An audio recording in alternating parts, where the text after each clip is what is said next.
And now, let me discuss the parts and functions of the outside components of this truck. The windshield.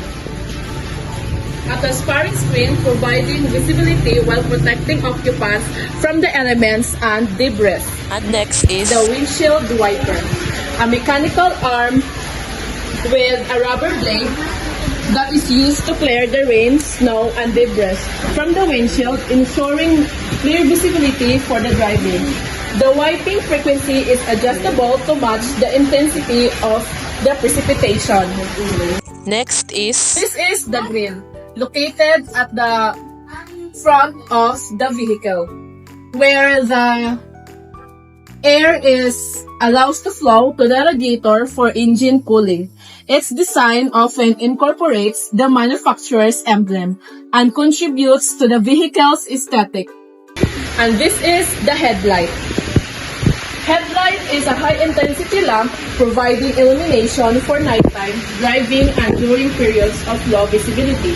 Modern headlights often incorporate complex reflector or designs and may be utilized LED or xenon technology for increased brightness and efficiency. Headlight. And this is the wheel. Wheel, a circular component that rotates on an axle, enabling the vehicle to move. Wheels are typically constructed from steel or aluminum alloys and are fitted with tires. Wheels. And this is inside the wheels, the hubcaps. Hubcaps is a decorative covers that fit over the center of the wheel, concealing the lug nuts and adding to the vehicle's aesthetic appeal.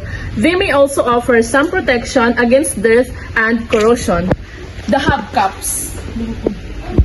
next is The outside mirror. An outside mirror is a reflective surface mounted on the exterior of the vehicle, providing the driver with a view of surrounding traffic. Outside mirror. And this is the mirror arm bracket, the components holding the side mirror. And this is the door. A hinge panel that allows entry and exit from the vehicle's cabin. Doors provide structural support and protection for occupants in the events of a collision. The door. This is the handle of the door, where a lever or grip used to open and close the vehicle's doors. Door handles are typically spring-loaded and connected to a latching mechanism. The handle.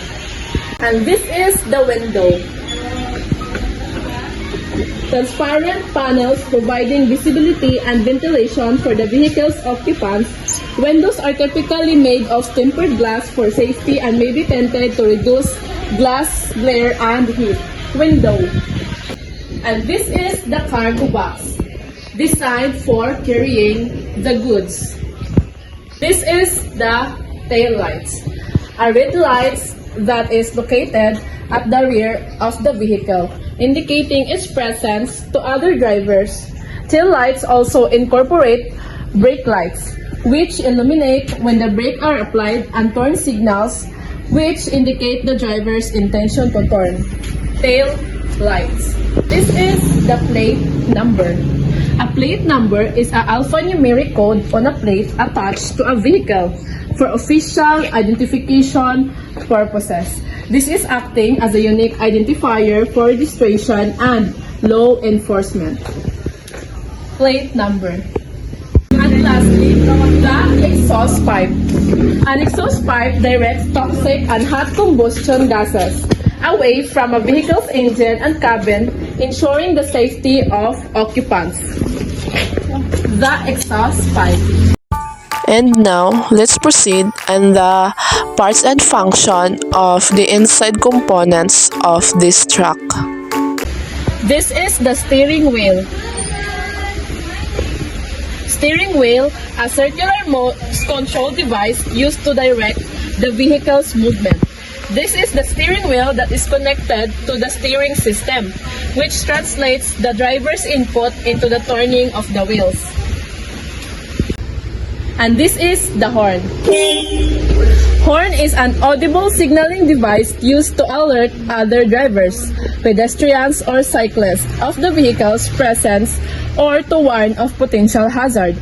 The horn is typically activated by a button or lever located on the steering wheel or dashboard and produces a loud, distinctive sound.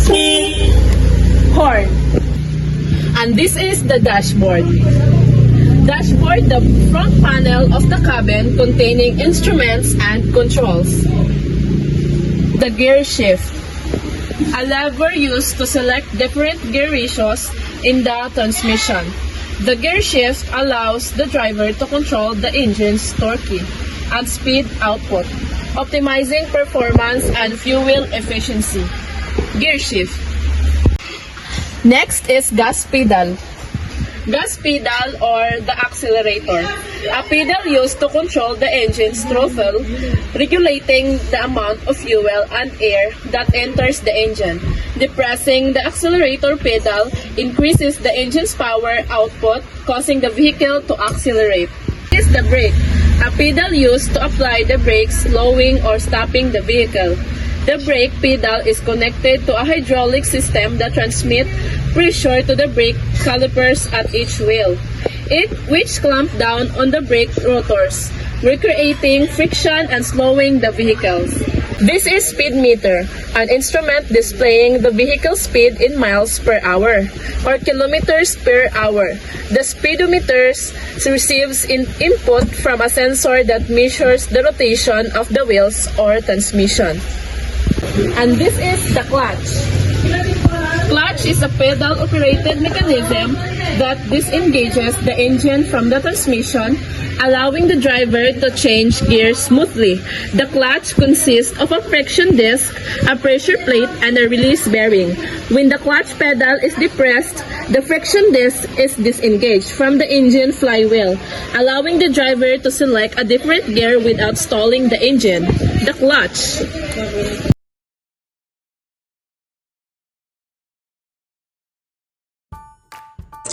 And that would be all. Thank you for watching.